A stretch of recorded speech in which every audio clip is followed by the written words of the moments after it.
E eu vou começar falando de uma coisa que mulher ama: roupa. Quer ver, ó? Os olhos chegam, brilham, gente. O sorriso vem daqui até aqui. Qual a mulher que não gosta de roupa? Qual a mulher que não gosta de falar de roupa? Comprar um vestido novo, montar um look, pegar uma inspiração. E quando a gente sai para comprar uma roupa, que a gente passa e encontra na loja exatamente aquilo que você queria, que você tinha pensado na sua cabeça. E quando, além de achar, tem uma plaquinha vermelha escrita promoção. É uma sensação tão boa, é uma coisa tão boa que dá dentro da gente, é verdade ou não é? Eu preciso confessar para vocês que eu cheguei hoje, então foi tudo tão corrido que eu não tinha nenhuma roupa. Eu tinha que contar com as minhas amigas da Ana Brand. Eu provei ali umas 4 ou 5 roupas, nenhuma dava em mim. Eu disse: Deus, uma vai ter que entrar, porque eu vou pregar daqui a uns 15 minutos, eu faz alguma cabeça. Aí coube exatamente um vestido rosa para combinar com o meu livro. Olha isso. Deus é bom e perfeito em todos os detalhes. Aê, glória a Deus. Destravou aqui. É unção, gente. Agora vamos embora. Falou de roupa, todo mundo se empolga, gente. Eu falo a vocês. Glória a Deus, o som chegou aqui desse lado. Aleluia, eu já entendi. Mas elas estão animadas. Mas olha só, presta bastante atenção. Queria que você se concentrasse ao máximo para você não perder nada. Eu sei que a gente brinca, a gente fala de roupas, mas na verdade, eu não sei se você sabe, quando a gente fala de roupa, no modo bíblico, na época bíblica, a roupa era tão cara que uma pessoa, para ter mais, de uma muda de roupa, ela precisava ser muito rica. O pobre, ele tinha exatamente aquela única e pouca roupa necessária para a subsistência. A Bíblia chega a citar no livro de Amós, capítulo 2, versículo 6, dizendo assim, ó: por 3 transgressões de Israel e por 4 não tirarei o castigo, porque vendem o justo por dinheiro e um necessitado por um par de sapatos. Ou seja, tem um exemplo bíblico de alguém que foi vendido por um par de sapatos. Na codificação da lei pelos judeus no 1º século depois de Cristo, eles fizeram uma lista de todas as roupas que poderiam ser salvas de um incêndio num dia de sábado, caso houvesse um incêndio. Ou seja, a roupa era algo tão caro, tão precioso, que era permitido entrar numa casa pegando fogo para salvar uma peça de roupa. A roupa aparece em vários momentos na história bíblica e logo no começo da fundação, do mundo, quando Adão e Eva pecou e que eles tiveram consciência da sua nudez, Deus faz para eles roupas de peles de animais.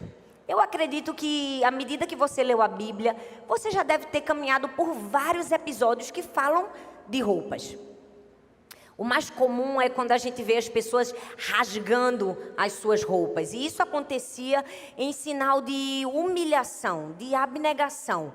Quando se pecava e se arrependia, ou por estar angustiado, em tristeza, abalado. A gente vai ver vários exemplos de várias pessoas que rasgaram suas vestes. Davi rasgou as suas vestes quando soube da morte de Jonatas e de Saul. A Bíblia também fala que Mordecai, quando soube do plano de Amã para exterminar os judeus, rasga suas vestes. A Bíblia também fala que Jó, quando perde seus filhos e perde tudo que ele possuía, ele rasga suas vestes. A Bíblia ainda fala de Paulo e Barnabé, que em um dado momento em Listra, quando algumas pessoas tentaram idolatrar eles, fazer deles deuses, eles rasgam as suas vestes em sinais de humilhação, em sinal de dependência. Mas a Bíblia está recheada de simbolismo nas roupas. Fala também do manto de Jesus. Quando os romanos despojaram as roupas de Jesus, colocaram sobre ele um manto de púrpura. Era um tom de deboche, porque aquela era uma cor real.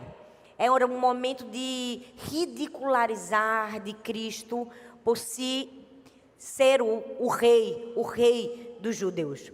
A Bíblia fala vários exemplos. Fala também a história do filho pródigo, que quando volta para a casa do seu pai, ele recebe o quê? Uma nova roupa, novas vestes. Então, diante de tantos versículos bíblicos falando sobre roupas, da próxima vez que seu marido disser assim para você, de novo comprando roupas, você vai dizer: ah, meu filho, você não sabe o significado bíblico dessas roupas. Entendeu? Já pegou o esquema?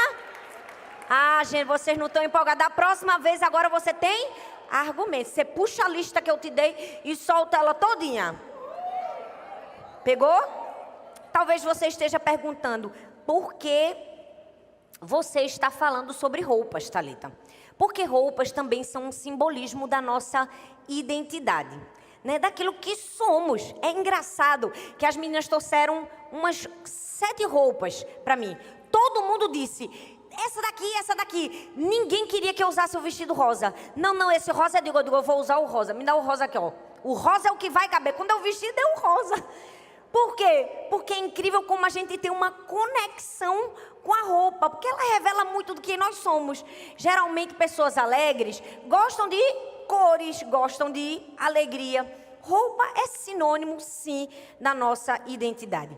E eu estava meditando sobre a vida de José. Na verdade, eu ouvi um grande estudioso da Bíblia falando sobre a roupa de José. E eu fiquei pensando, meu Deus, como a roupa de José esteve permeando toda a trajetória da sua história. E hoje nós vamos ver em 5 momentos, 5 fases e 5 roupas de José, o quanto que, apesar das dificuldades, dores, aflições, ele não se permitiu perder a sua identidade. Muitas pessoas tentaram roubar as suas vestes, arrancar as suas vestes, mas ele foi fiel a quem ele era, do começo até o fim. E o Senhor honrou a sua história. A gente vai ver isso logo no primeiro tópico, uma perseguição. Fala comigo, perseguição. Gênesis 37, versículo 3 diz assim: Israel amava mais a José do que todos os outros filhos, porque ele tinha nascido na velhice, e fez-lhe uma túnica de várias cores. Jacó tinha na sua referência familiar, e você vai entender melhor isso na pregação de sábado à noite, uma preferência escancarada. Então, claramente, ele não sentia dificuldade de permear essa preferência a seus filhos. E claramente o texto bíblico diz que ele preferia José. E por preferir José, ele deu a ele uma túnica. O texto bíblico no hebraico fala da sola do sapato e da palma da mão, faz referência a isso. Por quê? Porque a túnica que José ganhou era parecida com essa aqui, com certeza. Ela tinha mangas compridas e ela era comprida até o pé. E o texto bíblico diz que ela chamava atenção, porque além de ter mangas longas e ser longa, ela era muito colorida. Gente, promessa chama atenção, já viu? Quando Deus nos faz uma promessa, quando Deus nos dá um presente, quando Deus nos dá uma particularidade, vai chamar atenção, porque promessa foi feita para chamar atenção. E aí o texto diz que por causa disso, os seus irmãos viram que o pai amava mais a ele e o odiaram. E o texto diz assim, ó, já não podiam falar com ele de forma pacífica. Eles viram que o pai preferia. Viram por causa do quê? Das vestes. Viram por causa de uma túnica. Eles não perceberam, eles não acharam, estava escancarado. Eles viram. E porque eles viram, eles não conseguiam mais lidar com José de maneira pacífica. Deixa eu te explicar algo. Tem muitas pessoas aqui que em algum momento da vida ou já sofreram, ou sofrem, ou podem sofrer uma certa perseguição. Talvez você diz, por que aquela pessoa me persegue? Por que ela me faz o mal? Por que ela fala a respeito de mim desse jeito? Por que ela não me trata de forma pacífica? É porque Deus deu uma túnica para cada uma de nós. E às vezes a nossa túnica brilha tanto, chama tanta atenção. Ela é tão colorida que algumas pessoas não conseguem lidar com isso de maneira pacífica. Elas ficam desesperadas, porque a túnica, ela fala disso, fala da particularidade, é especial, é diferente, não era uma túnica qualquer, todo mundo tinha túnica naquela época, era comum ter uma túnica, mas aquela era uma túnica individual, era uma túnica feita para um fim, ela mostrava algo especial. E deixa eu te dizer, não quer dizer que porque alguém te perseguiu, alguém te fez o mal, que a sua túnica é mais bonita que a dela. Não, todas nós temos túnicas, mas as nossas túnicas são diferentes. O problema é que algumas pessoas não sabem lidar com a túnica umas das outras. É aí que reside o problema. Não é a cor, o tamanho, o formato das nossas túnicas. Sabe, nós precisamos entender que a nossa particularidade não pode ser desprezada, não pode ser rejeitada, não pode ser esquecida, porque é um dom, é um presente que Deus deu a cada um de maneira individual. Eu não sei se você gosta de inseto, eu acredito que não. Ou coisa ruim, não é? É a gente estar assim, uma muriçoca batendo na nossa picar e a gente coça, fica, como diz o nordestino, aquele catombo. Aquela bola. A gente não gosta de insetos, mas eu não sei se você sabe. Se os insetos não existissem, a gente não poderia existir na Terra. Sabe por quê? Os insetos, eles são parte de todo o ecossistema que existe. Eles são tão importantes na produção, na conservação dos alimentos. E o ser humano poderia morrer caso não existisse inseto na Terra.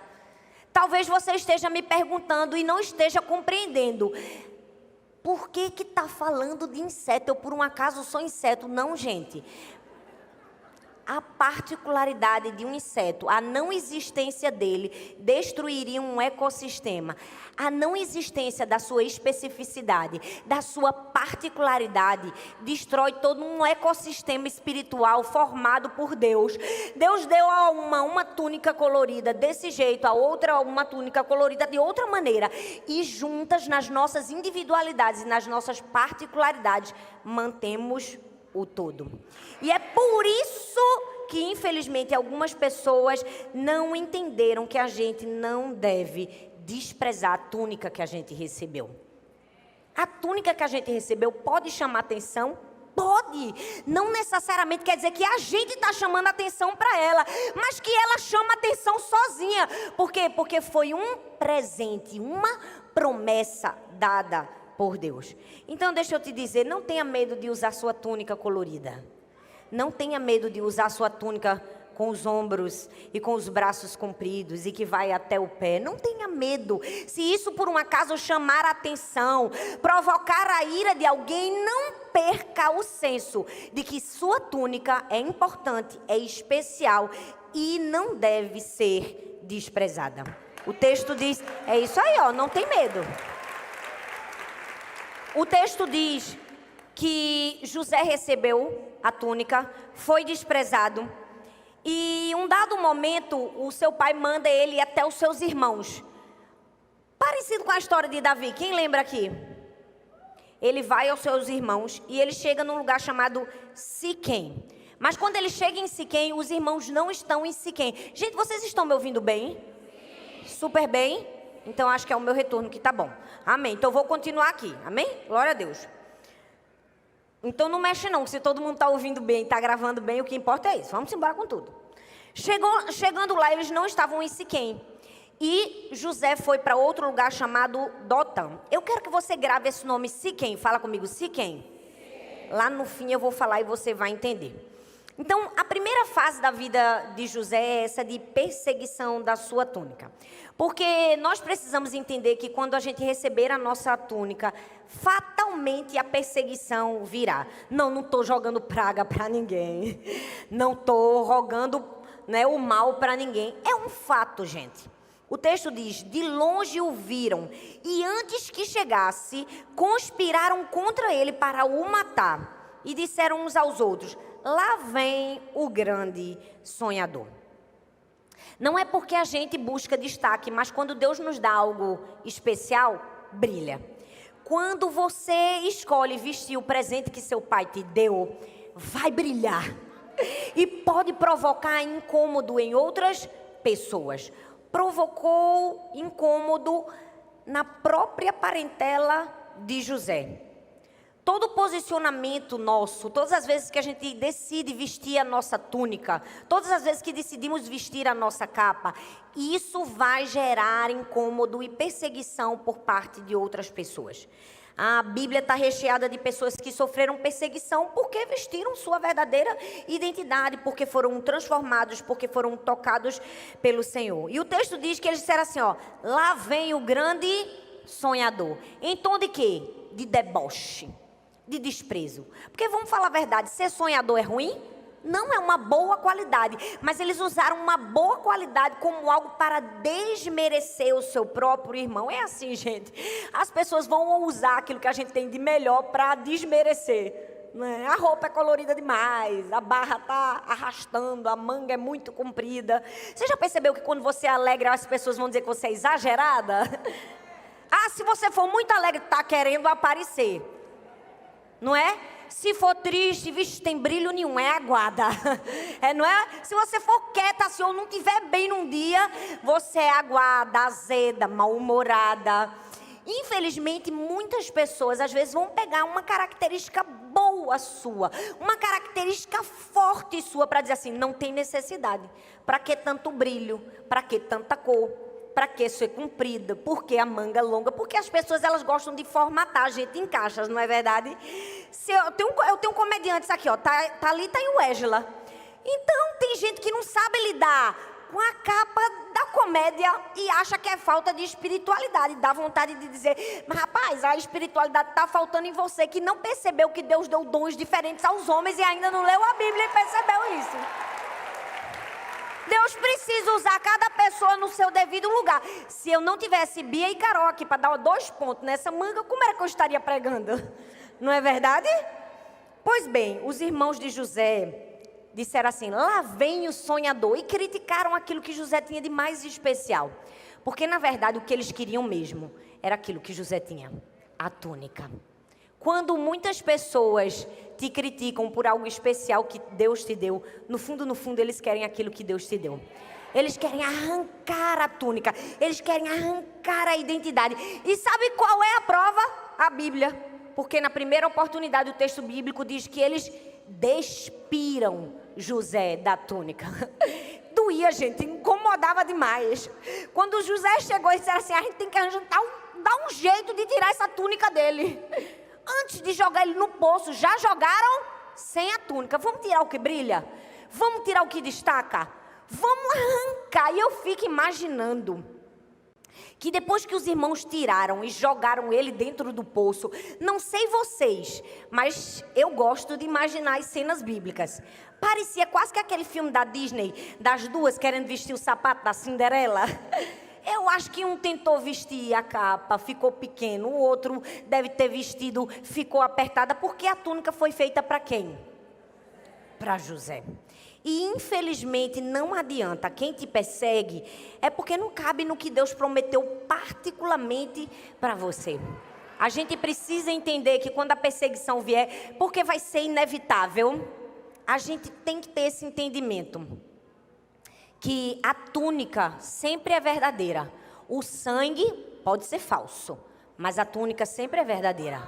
Para comigo e pensa, a túnica de José era verdadeira, mas o sangue era? Não. Eles tiveram que matar um cabrito, um bode, e jogar o sangue lá para fingir que aquele era de José. Deixa eu te dizer algo, alguém pode tentar manchar a tua identidade com uma mentira. O sangue da mentira é falso. Se sua identidade permanecer firmada naquilo que o Senhor te deu, eles podem até roubar a sua túnica, mas eles nunca vão roubar a sua identidade. Que infelizmente sempre tem uma pessoa maldosa, não é?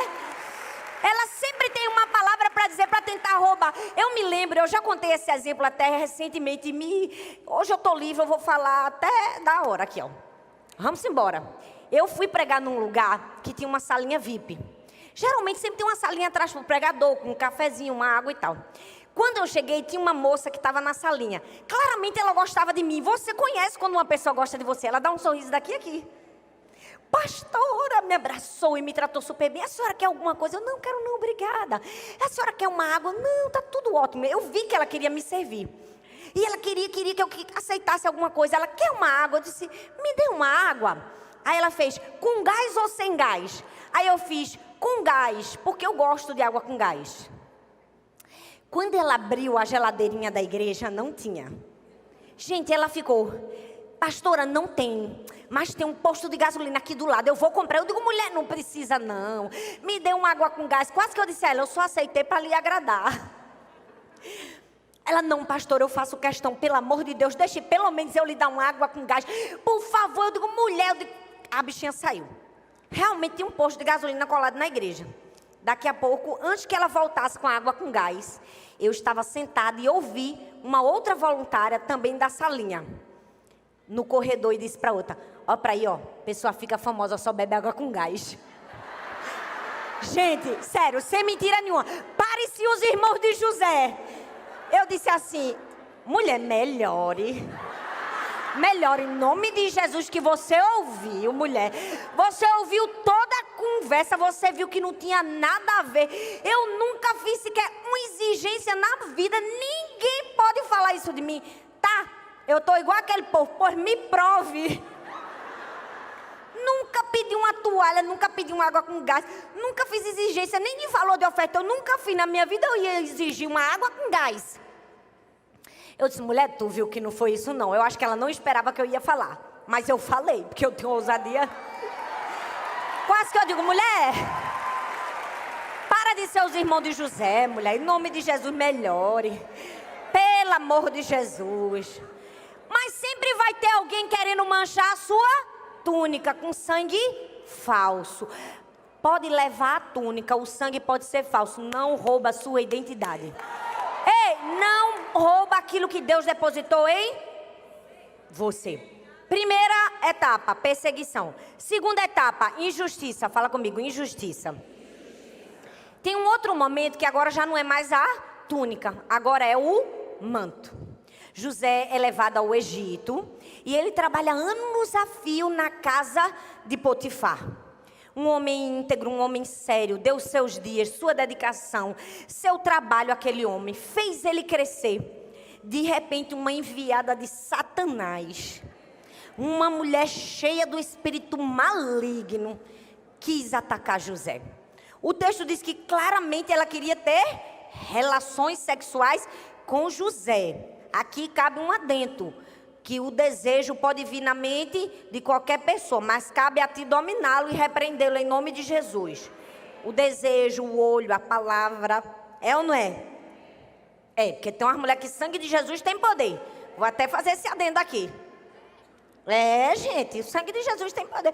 Teve outro dia que veio uma falar comigo, mas ela não olhava na minha cara, ela só olhava no meu marido. Eu digo, olha aqui, amiga. Colega, eu acho tão bonito. O povo pensa que a gente, não é? A gente na praia, tudo bem. Voltando. É, porque essas coisas a gente precisa ensinar também, não é verdade, gente? Porque às vezes tem uns homens sem noção, mas também tem uma mulher que tá, oh Deus, ajuda, pai. Tá querendo tirar o manto, né, como a mulher do Potifar. Mas só tem as escolhidas para tirar o manto, né? Vamos voltar. Pois bem, a mulher quis arrancar o manto de José. Mais uma vez, alguém tentando roubar uma parte das vestes de José. E essa história é triste, porque na hora da injustiça, né? O marido acredita. E mesmo assim, antes disso acontecer, José foge. O texto diz, ela agarrou pelo manto, mas ele deixou o manto nas mãos dela. Fugiu para fora e escapou. Gente, eu amo esse texto, porque algo me salta aqui os olhos. Que na hora da injustiça, quando alguém quiser fazer o mal contra nós, a gente pode até deixar o manto, mas a gente precisa preservar o nosso coração. Deixa eu te dizer, pode ser que alguém tente roubar o seu manto. Deixa o manto ir. Deixa o manto daquilo que você conquistou, deixa o manto de um recurso, deixa o manto de um título, deixa o manto de um poder. Perca o manto, mas não perca seu coração. Não perca seu coração. Sabe, José não se vendeu. O manto foi, mas a integridade ficou. E nós precisamos estar preparados para isso. Para deixar o manto ir, mas permanecer com o nosso coração íntegro. Sabe, muitas pessoas podem tentar arrancar o nosso manto. Podem, de maneira maldosa, duvidosa, tentar abalar a nossa imagem, a nossa identidade. Mais importante do que o manto é preservar o nosso coração. Porque quantas pessoas não entenderam que, por não estarem quebrantadas aos pés do Senhor, né, a prova da injustiça vai ser só algo externo. Mais importante é que não tenha relação alguma com o seu coração. Então, se alguém tentar te roubar o manto, deixa levar o manto, mas preserve o seu coração. Sabe por quê, gente? Porque o que Deus sabe a nosso respeito é suficiente. Fala comigo assim, é suficiente. O texto continua e diz: e o Senhor de José o tomou e o entregou na casa do cárcere, no lugar onde os presos do rei estavam encarcerados. E ali esteve na casa do cárcere. Que parte dura da história, né? Porque a história de José é uma história de muita injustiça, de muita perseguição. Ele já havia sido lançado no poço pelos seus irmãos, já havia sido perseguido e agora, injustamente, ele também havia sido perseguido. E Potifar acredita na mulher, joga ele na prisão. Sabe, essa é uma parte difícil, né, para a gente lidar, quando a gente é injustiçado. Vamos falar a verdade que lidar com a injustiça é algo difícil para o ser humano. Porque todo mundo que está aqui, em algum momento da vida, já foi injustiçado por alguém. Alguém que deveria ter te dado a mão no momento que não deu. Alguém que deveria ter te amparado, mas te acusou. Alguém que poderia ter te ajudado, mas não te ajudou. Alguém que poderia ter feito algo por você, ou deveria, e não fez. E quando nós somos injustiçados, é algo muito perigoso que a gente tenta fazer com que essa injustiça seja de alguma maneira legitimada quando a gente conta a injustiça para alguém. A gente quer contar a injustiça que a gente sofreu para que alguém não somente acalente a nossa alma, a gente sente um desejo desesperado de que a pessoa olhe para a gente e diga: você foi injustiçada. Ah, coitada de você, você estava certa. Porque esse é o desejo primário do ser humano. Às vezes, não é só ser afagado, ele quer encontrar legitimidade. E sabe que isso é tão perigoso? Porque nessa busca de tentar contar para o outro aquilo que a gente sofreu como injustiça, na verdade, o nosso desejo é que aquela pessoa não somente fique do nosso lado, mas fique contra quem cometeu a injustiça, sendo que aquela pessoa não participou do momento da injustiça. É verdade ou não é? E quando nós fazemos isso, nós terminamos nos perdendo. Porque quem nos feriu, quem nos fez mal, não pode legitimar a nossa dor, não pode curar o nosso coração. A única pessoa que é capaz de fazer isso é o próprio Deus. Mas infelizmente a gente quer encontrar legitimidade aonde? Nas pessoas. Olha, a maior prova de que uma pessoa é imatura é quando ela sofre uma injustiça e ela precisa contar para todo mundo, porque é como se ela pensasse assim: a injustiça já foi tão difícil de passar, que se ninguém souber que eu fui injustiçada, vai ser pior. Eu preciso que as pessoas saibam que eu fui injustiçada. Essa é a maior prova de alguém imaturo, de alguém que não está preparado para perdoar, para amar, e que não entendeu que Deus é suficiente, que quem legitima, cura e restaura qualquer injustiça ou qualquer dor é o Senhor. Nós precisamos entender, Deus é suficiente. José foi injustiçado, foi jogado em uma prisão. E eu fico imaginando lá, com certeza ele estava calado. Ninguém dá voz a um presidiário, vamos falar a verdade. Ninguém dá voz a alguém que foi acusado. Mas deixa eu te dizer, estar calado não significa passividade. Estar calado é entregar a nossa causa a quem, sim, é aquele que pode nos justificar. Sim, é aquele que pode nos defender. Sim, é o nosso advogado. Sim, é o justo juiz. Então, se alguém te fez mal, para com essa ladainha de contar para todo mundo, porque tu não sabe o que fulano fez. Não conta para a pessoa certa. Quando Deus sabe é suficiente. Tem um momento que Ele se levanta em nosso favor. Mas se a gente tenta fazer do nosso jeito, a gente está dizendo assim, Deus, sai fora da minha causa, deixa que eu mesmo julgo. Eu vou achar um bocado de pessoas aqui para lamber minhas feridas, aumentar bem muito a minha pereba, porque vai infeccionar a medida que cada pessoa lamber. E tá bom assim, eu sou uma feridenta e todo mundo tá contra ela, eu estou me sentindo super satisfeita sem a bênção, sem o favor de Deus, sem a graça de Deus. Se você acha que te fizeram mal, que levantaram uma palavra que não deveriam contra você, entrega para Deus, é suficiente Deus saber. E se Deus achar que estiver no momento de agir, Ele vai agir. Então, essa busca por legitimidade das pessoas, ela é ineficaz na nossa vida. Não traz restauração, não traz cura. Pelo contrário, só aumenta a ferida. E José ficou lá, naquela cadeia. Sabe, nós precisamos entender que a gente precisa, quando passar por injustiças, nunca colocar Deus no banco dos réus. Nunca olhar para Deus como culpado de alguma situação na nossa vida. Porque a gente sempre coloca Deus em alguma posição a depender da nossa necessidade. Quando a gente está muito vulnerável, a gente coloca Deus na posição de pai e Ele nos dá proteção. Quando a gente está doente, a gente coloca Deus na posição de médico, Ele nos traz cura. Quando a gente está em escassez, em falta, em ausência, a gente coloca Deus na posição de quê? De provedor. Ele vem e traz para a gente provisão. Mas da mesma maneira que isso é muito bom, tem um lado ruim. É que quando a gente passa por injustiça, a gente coloca Deus na posição de culpado. E às vezes até no banco dos réus e diz assim, Deus, você é culpado, Deus está passando por tudo isso. Por que o Senhor não fez nada quando eu estava sofrendo essa injustiça? Por que o Senhor não impediu que esse sofrimento acontecesse na minha vida? Ei, eu preciso te dizer, tira Deus do banco dos réus. Para de culpar Deus por algo que Ele não tem culpa. Sabe, o diabo ele vai tentar nos fazer distorcer a imagem de Deus quando a gente sofrer injustiças. Sabe por quê? Porque não somos nós que colocamos Deus na posição de pai. É Ele que nos coloca na posição de filho. Não somos nós que colocamos Deus na posição de médico, é Ele que nos coloca na posição de paciente. E a gente não pode colocar Deus no banco dos réus. Sabe por quê? Porque foi Ele que tirou a gente de lá. Nós estávamos em condenação eterna. Ele foi lá e nos tirou do banco dos réus. Então, não atribua a Deus algo que não faz parte do seu caráter.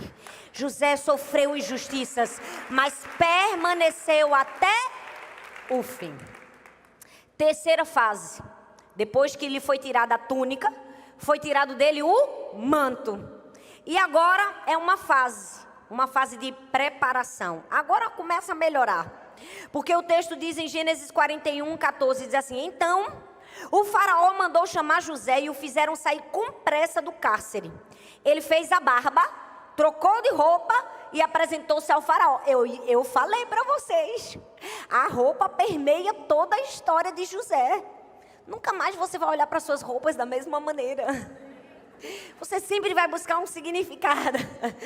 Mas é muito verdade que nós encontramos significado. Eu mesmo, esses dias, fiz uma limpeza no meu guarda-roupa. E aí uma pessoa fez, por que você não dá essa camisa? Eu disse, essa não. Essa foi a camisa que eu contei meu testemunho. Não, mas você... Não, essa daqui ninguém toca não. Tem significado. Tem ou não tem? Claro que tem, é evidente que tem.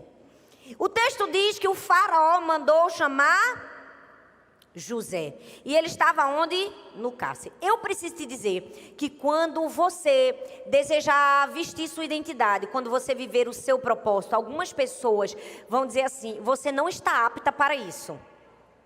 E você precisa aprender a ouvir que não está apta, porque a gente só vai conseguir ouvir um você está apta de Deus quando a gente aprender a ouvir um você não está apta dos homens.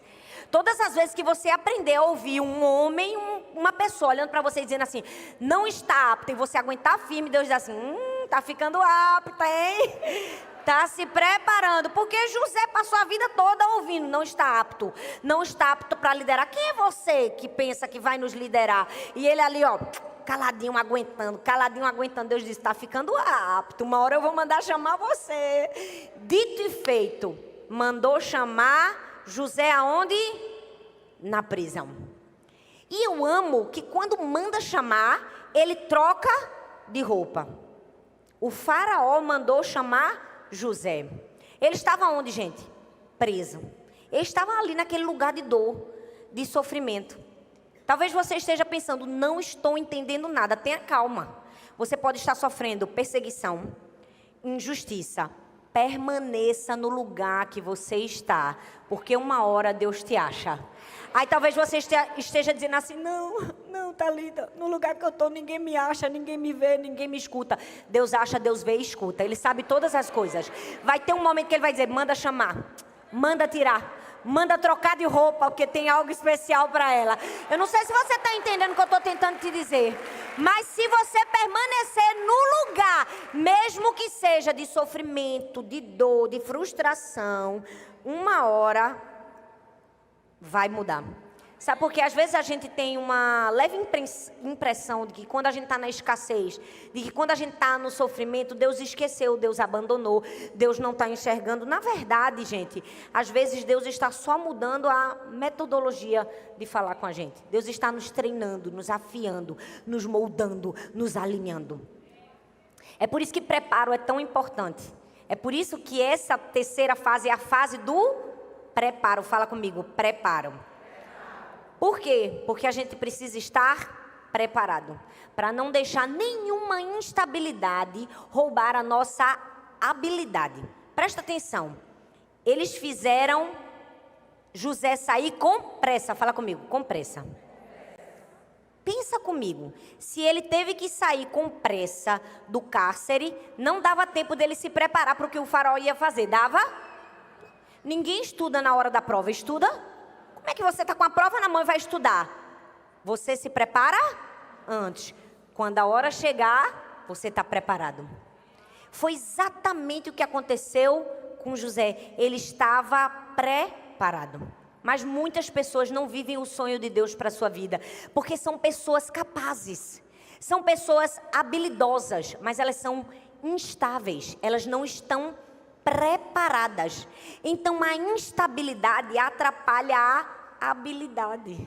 A Bíblia fala de grandes homens que tinham muita habilidade, mas a instabilidade atrapalhou. Moisés era um grande homem de Deus, mas tinha problemas com o quê? Com a ira. A instabilidade dele atrapalhou a habilidade dele. Pedro era um grande homem de Deus, mas tinha problema com o quê? Com a impulsividade. Então, a instabilidade dele atrapalhou a habilidade dele.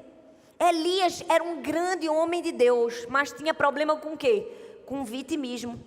A instabilidade dele atrapalhou a habilidade dele. Você precisa estar estável, porque quando Deus mandar te chamar, você está preparada, habilitada e estável para cumprir o propósito de Deus na sua vida. Não sei se você entendeu, mas José poderia estar bem amargo naquela prisão. Ele poderia ter chorado, ele poderia ter reclamado, poderia não ter feito nada, poderia ter passado o tempo todo murmurando, mas eu acredito que ele estava se preparando. Ele estava ali se enchendo do Senhor, ele estava buscando a Deus, ele não havia abandonado, a conexão que ele tinha com Deus. É tanto que quando o faraó disse assim, tenho algo para você, ele disse, já sei resolver, estou preparado. Lá no presídio todo mundo achou que eu não estava fazendo nada. Eu estava aqui, enquanto todo mundo estava me desprezando, eu estava dizendo, Deus, eu estou aqui, fala comigo. Ah, Deus, eu não perdi a conexão com o Senhor. Deixa eu te dizer algo, você precisa estar se preparando. Não pare de se preparar, para que quando você esteja hábil, você também esteja estável. Você também consiga cumprir o propósito de Deus para a sua vida. E aí ele foi chamado. E como foi que ele se apresentou? Fez a barba. Trocou a roupa e se apresentou diante do faraó. E aqui eu preciso falar de algo que eu amo. Excelência. Como foi que ele se apresentou diante do faraó? De qualquer jeito? Fedendo. com a barba grande, com a roupa suja de presidiário. Não, ele fez a barba, ele trocou de roupa. Isso tem a ver com excelência, como você vai se apresentar quando você for chamada. Hoje em dia, muitas pessoas, infelizmente, deturpam o verdadeiro sentido da excelência com ausência de simplicidade. Se você faz alguma coisa bem feita, bonita, cronometrado, organizado, a pessoa está dizendo assim, olha, isso aí, tá querendo aparecer. Não, não, não, é só excelência mesmo. Porque se para as pessoas a gente faz o melhor, que dirá para Deus, não é? Porque se o faraó se arruma, imagina quando Deus mandar a gente fazer algo para ele. A gente tem que fazer com Eu aprendi que a excelência é um princípio que honra Deus e abençoa as pessoas. Então, tudo que eu faço, eu gosto de excelência. Se você abrir meu Instagram, tem a cor bonitinha, tem a capa no vídeo, tem escrito o título. Se entrar no meu site, cada ministério tem uma cor. Tudo é bonito. Ah, pastora, isso é coisa de soberba, isso é coisa de vaidade. Não. É excelência. É um princípio que eu aprendi com meu Pai Celestial, que fez a mim e a você, tudo em 7 dias. E tudo que Ele fez foi maravilhosamente bom. Então, como uma boa aluna, eu vou me esforçar para fazer o meu melhor. Amém, gente? Não deixa ninguém dizer que é soberba. Não deixa ninguém dizer que é falta de espiritualidade. Dê o seu melhor. Como você vai se apresentar? Ele disse assim, vou me apresentar com o melhor. Troquei de roupa, fiz a barba. 4ª etapa. Agora a roupa vai mudar de novo. Ele foi para o faraó com uma roupa. Mas depois que ele resolveu o mistério, porque ele estava preparado, o que foi que aconteceu? Gênesis 41, 42. Então, o faraó tirou do dedo seu anel sinete e o colocou no dedo de José. E mandou que vestissem roupas de linho fino. E pôs nele uma corrente de ouro no pescoço. Gente, primeiro, ele recebeu o quê? Um anel sinete. Não sei se você sabe, mas um anel sinete, na verdade, era um anel que dava autoridade. Ali naquele anel tinha como que a assinatura, né, do faraó. Era algo para selar, para assinar documentos. O anel era um símbolo de transferência de liderança, de poder, de autoridade. Quando o faraó dá aquele anel para José, ele disse assim, está entrando numa nova fase. Agora eu estou te confiando autoridade. Agora eu estou te dando garantias para você, para sua casa, para sua família. A história está recheada de momentos assim. É só olhar para a história de Esther, de Mordecai, de Amã, a trama toda, onde o anel vai parar. É tão lindo isso, gente. Encontrar os simbolismos. Se você for para a história de grandes líderes como o Alexandre o Grande, diz que quando ele estava morrendo, a primeira coisa que ele fez foi tirar o anel dele e passar para o general, que era o homem de sua confiança, conduzindo a ele o quê? A autoridade.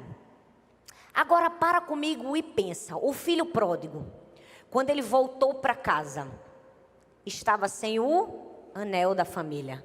O anel da família era o anel que concedia honra, dignidade.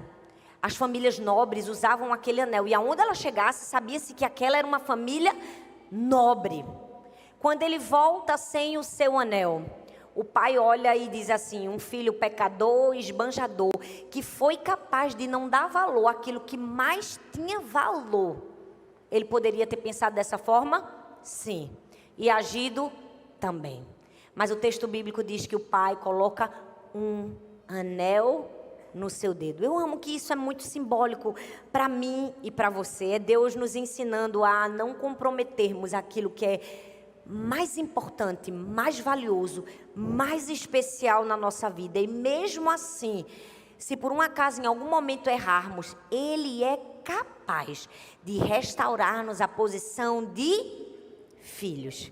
José recebe um anel. Esse anel simboliza isso também. Não sei se você conseguiu pensar no que eu estou pensando agora, mas José foi roubado do seu pai. Ele foi arrancado do seu pai. Seus irmãos disseram ao seu pai que ele havia morrido. Então, quando o faraó põe um anel e confere a ele autoridade, não era apenas uma autoridade sobre o governo de um império. Era também uma legitimação. Era também Deus dizendo para ele: aquilo que você perdeu eu restauro. Aquilo que arrancaram de você eu te dou de volta. Sabe, Deus estava restaurando na vida de José essa filiação através desse simbolismo. Ele ganha um anel e ele ganha mais uma vez novas vestes. Mas agora o texto é específico. Fala que ele ganha uma veste superior. Ele ganha uma roupa de linho. E é por isso que eu estou aqui de linho. Olha só, estou muito me achando José. Oh Deus, obrigada, minhas amigas lindas da Ana Brand, que me vestiram de linho fino. Agora deixa eu te dizer algo muito especial sobre o linho. Eu não sei se você sabe, mas o linho fino poderia custar mais de 25 semanas de trabalho de uma pessoa. O linho custava mais de 25 semanas. Sabe por quê? Porque era um tecido rico. Na antiguidade egípcia, o linho era considerado sagrado. Ele era usado em roupas cerimoniais, era usado nas túnicas do faraó, em estolas sacerdotais. Eu vou falar duas características do linho para vocês. A primeira é resistência e durabilidade. Quem tem uma roupa de linho que durou pelo menos 10 anos? Eu tenho no meu guarda-roupa. Tem roupa que era de linho da nossa mãe que engomava e ficava duro. Se você pegar, tá novinha hoje. Por quê? Porque o linho, ele tem resistência. Ele tem durabilidade. E eu não sei se você sabe, mas estou quase uma especialista da Ana Brand. O linho molhado aumenta ainda a resistência, aumenta ainda a durabilidade. Não estou entendendo onde você quer chegar, Thalita, vou te dizer. Tem momentos da nossa vida que Deus muda a nossa posição. De escravo, de perseguido, de injustiçado, Deus vai nos dar uma posição de governo. E para isso Ele vai precisar vestir a gente de linho, de resistência, de força. Porque não significa que as coisas vão ficar fáceis, não. Mas Ele vai nos revestir de algo que nos capacita a ir adiante. Porque só quem está em uma posição de liderança, de autoridade, entende o preço que é vestir linho fino. Entende o preço que se paga para se mostrar corajosa, firme, dura, ali, no bom sentido, preparada para continuar. Ele recebe uma roupa de linho fino. Tem um lado que ninguém fala, não é? Dessa ascensão. Mas só quem veste sente na pele. Só quem veste sente na pele quando você está numa posição de que qualquer coisa que você falar, qualquer coisa que você fizer vai ser mal interpretada. Só porque você chegou naquela posição. É por isso que a gente vai precisar de resistência e durabilidade. Vai ou não vai? Talvez você esteja, eu nem cheguei lá e já estou precisando, pois é. Todas nós precisamos de um pouquinho mais de resistência e um pouco mais de durabilidade. Eu estava vindo para cá e eu falei, Deus, olha, de todas as coisas que o Senhor me deu como qualidades, eu preciso dizer que eu tenho muitos defeitos e quem me conhece convive com todos eles. Eu sou uma líder nata, como uma boa líder eu sei o que eu quero. As meninas tudo me convenceram a usar. Eu disse, não, eu vou com essa aqui, ó, essa daqui. É assim, eu tenho vários defeitos, vários, inúmeros, posso fazer uma lista gigante. Mas esses dias eu passei por uma experiência muito dura, muito difícil mesmo. Eu participei de uma reunião com uma pessoa muito grosseira. E era uma reunião online e ela me feriu muito com palavras. Era uma pessoa que ela estava ali preparada para me fazer o mal. Eu senti toda a guerra espiritual daquele momento. E depois uma terceira pessoa ouviu o áudio, né, da transcrição da reunião para fazer a transcrição da reunião. E era um profissional. E ele disse assim, olha, Thalita, você vai me perdoar, eu sou profissional, mas eu ouvi a tua reunião no carro, numa viagem. A minha esposa estava do meu lado. E ela teve que ouvir, mas ela é uma pessoa de confiança, então você pode ficar tranquila. Mas eu sou homem, né? Então, assim, qualquer palavra que eu te disser não vai ser suficiente para confortar seu coração diante de uma situação tão constrangedora como essa. Então, eu vou te dizer as palavras que a minha esposa falou quando ouviu a reunião. Disse assim: não sei quem é essa mulher, mas uma coisa ela tem: força e resistência para continuar uma reunião depois de ouvir tudo isso. É verdade que em momentos na nossa vida a gente pode ter muitas falhas, mas não vai faltar força e resistência para dizer assim: puxa da onde não tem, e disse assim: eu vou continuar, porque é para um propósito. Vestiu linho fino, fala de resistência e durabilidade. Mas outra característica do linho fino, gente, eu sou parceira, embaixadora da Ana Brand, é o resfriamento natural. Por que a gente aqui no Nordeste usa mais o linho? Porque ele tem uma capacidade de resfriamento. O vento, olha eu falando, o vento. É o vento não, é a umidade. Olha isso, a umidade passa. É uma roupa fresca, você não passa calor. Gente, eu fiz uma viagem para o sul, para minha tour, em Porto Alegre. Carol não está aqui. Carol é a ovelha da gente. Ela estava com a gente. Até hoje ela brinca comigo. Fez: tu é a única pessoa que faz uma tour no sul do país com uma mala de linho. Eu passei tanto frio, gente. Porque eu levei todos os looks da Ana Brand. Só que é terrível no frio. O linho é bom no calor. Por isso que a gente do Nordeste usa muito. E esse resfriamento, esse tecido leve, fala da maneira também como a gente vai precisar encarar a vida, com leveza. Porque já tem muita gente difícil perto da gente. E a gente vai precisar ter um pouco mais de leveza para continuar. José vestiu linho fino e se tornou governador. Mas ele fechou a história dele. E de quanto ele preservou a sua veste, a veste da sua identidade, quando ele comprovou quem ele era de verdade. A Bíblia fala em Gênesis 45, verso 22. A cada um deles deu uma roupa, olha a roupa de novo. A roupa no grande finale. Uma roupa para uso de grandes festas. Mas a Benjamim deu 300 peças de prata e 5 mudas de roupa de gala. Olha bem para mim, José não simplesmente mudou as suas vestes. José deu novas vestes a quem havia traído, injustiçado e perseguido. Essa é a verdadeira compreensão de alguém que vestiu a sua verdadeira identidade. É alguém que sabe quem é e que, independente de qualquer dor, frustração ou situação na sua vida, escolheu fazer diferente.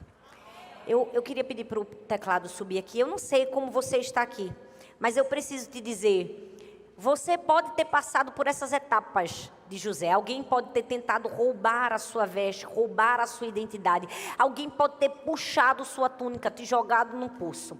Alguém pode ter pego o seu manto, te acusado injustamente, ter dito uma palavra sobre você que não era quem você era. Alguém pode ter te julgado. Você pode ter ido parar em uma prisão e lá, por esperar pacientemente, Deus mandou te buscar. Trocaram sua roupa. Não era lá das melhores. Não era lá a mais bonita de todas. Mas amém, você estava preparado para a nova fase. Você desvendou mistérios porque você continuou buscando ao Senhor. Você não abandonou o Senhor. E depois, por causa da sua fidelidade, da sua paciência, você foi vestido com novas vestes. Vestes de linho fino. Talvez você ganhou um anel. Você ganhou autoridade, você ganhou credibilidade, força diante das pessoas. Você ganhou um título, você ganhou uma posição, mas você não corrompeu o seu coração. A maior prova de alguém que tem uma identidade bem construída em Deus é que ela é capaz de receber o linho fino e entregar a roupa de gala para quem lhe feriu. Ela é capaz de ser honrada como líder de um império, mas não se esquecer da sua família. Eu amo que José ali, naquele momento que todo mundo tinha para vingar, No momento que todo mundo poderia ter dito, Deus preparou esse momento para eu falar tudo o que aconteceu comigo até agora. E virar as costas. José manda preparar roupa de gala. Por quê? Porque ele queria festejar a reconciliação. Sabe, Deus quer nos levar a um lugar de destruir qualquer veste de mágoa, de tristeza, de decepção, de frustração, daquilo que fizeram contra nós. Porque certamente fizeram sim, e certamente fizemos também. Eu sempre amo ensinar. Todo mundo é vilão em uma história mal contada. E a gente tem que parar com essa mania de achar que só o outro é vilão. Em algum momento da nossa vida a gente também foi vilão contra alguém. Sabe? Mas o mais lindo é preservarmos a nossa identidade. Nos levaram a túnica. Levaram. Mancharam o nosso manto de credibilidade? Podem ter manchado. Jogaram a gente na prisão? Sim. Mas nós permaneceremos fiéis. Fiéis quando recebermos uma posição. Fiéis quando recebermos um anel. Fiéis quando recebermos o linho fino. Por que que Deus não coloca determinadas pessoas em uma posição de honra, de destaque? Porque, infelizmente, quando chegarem no teste do retorno do perseguidor, não presentearão com vestidos de festa. Qual é a roupa que nós vamos oferecer? Qual é a roupa que nós estamos vestidas? Escolha hoje ser uma mulher que se vestiu de linho fino, não simplesmente porque é nobre e bonito, mas porque a nobreza fala de força. Fala de durabilidade. Que sejamos nobres a ponto de perdoar. Porque há um momento na vida de José, e é tão lindo, que depois que ele tem esse encontro perdoador com toda a sua família, com seus irmãos e com seu pai, Gênesis 48, do 21 ao 22, diz assim: em seguida, Israel declarou a José: como vês, aproxima-se o momento da minha morte. No entanto, Deus estará convosco e vos reconduzirá à terra de vossos pais. Quanto a ti, alguém que está acima dos teus irmãos te concedo porção dobrada do que deixo para os teus irmãos, e dou-te também Siquém, a região montanhosa que tomei dos amorreus com a minha espada e com o meu arco. Não sei se você lembra, mas no começo da história eu falei, grava esse nome, Siquém. Siquém foi o lugar de dor para José. Siquém foi o lugar em que ele foi atrás dos seus irmãos, mas os seus próprios irmãos, ali, em um plano diabólico, já haviam tramado algo contra José. E aquilo que talvez para José foi um momento de dor, de sofrimento, hoje era um motivo de um prêmio, de uma recompensa. Ele recebeu. Sabe, não é sobre a túnica. Não é sobre a túnica que nós recebemos do nosso pai, simplesmente. Não é sobre como tiraram o manto. Não é sobre o linho fino quando nos tornamos governador, nem mesmo sobre as roupas da festa. É sobre como nós vamos encontrar as nossas vestes em Deus e o que vamos fazer com a nossa verdadeira identidade. Deus nos deu uma identidade, filhas amadas do Pai. E Ele dotou cada uma de uma identidade única, singular, diferente, especial, colorida. Algumas podem ser menos coloridas do que outras.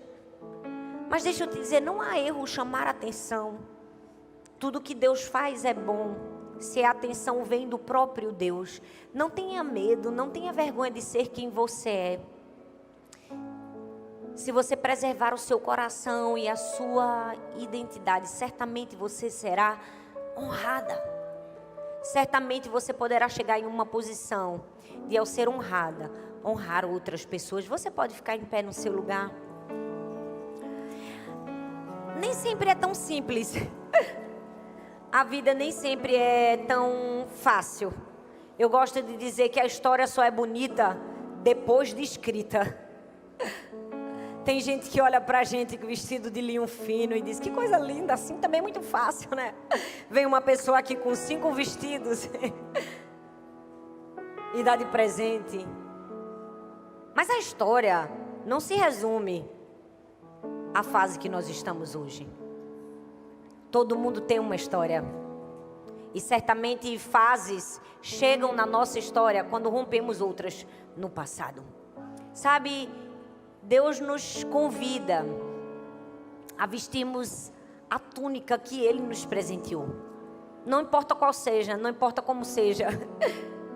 Se você está com um pouco de vergonha porque ela chama atenção, vence isso em Deus. Se alguém, de alguma maneira, não sabe lidar de maneira pacífica com a sua túnica, vence isso em Deus. Deixa Deus vencer por você. Mas eu preciso te dizer, não despreze a túnica que o Senhor te deu. A umas foi a túnica da alegria, a outras foi a túnica do conselho. A umas foi a túnica de um abraço apertado, gostoso, que cura a alma. A outras foi de fazer um bolinho quente que afaga, não é? A umas foi o dom do serviço, de trabalhar. Deus nos deu túnicas diferentes, mas todas as nossas túnicas são especiais. A gente não precisa achar que a túnica do outro é uma ofensa nossa. Não é. O brilho do outro não nos ofende. Somos filhas de um mesmo Pai. E o Senhor nos ama. Queria que você fechasse os seus olhos.